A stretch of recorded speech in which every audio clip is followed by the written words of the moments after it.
How you doing, everybody? Welcome to episode 17 of Apex on the Go. Today is very simple and sweet. We're just going to talk about your reservation history in your Apex driver app. So you go to that tab and it's exactly that.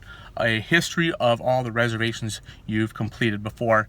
If you've completed a reservation, let's say within the last hour, in there will be a link where you could access the chat, because after you complete a reservation, maybe they left something in your car or whatever and you have to get in touch with them real quick. You could go in there and contact your client. After that, it clears out, but it's simple as that.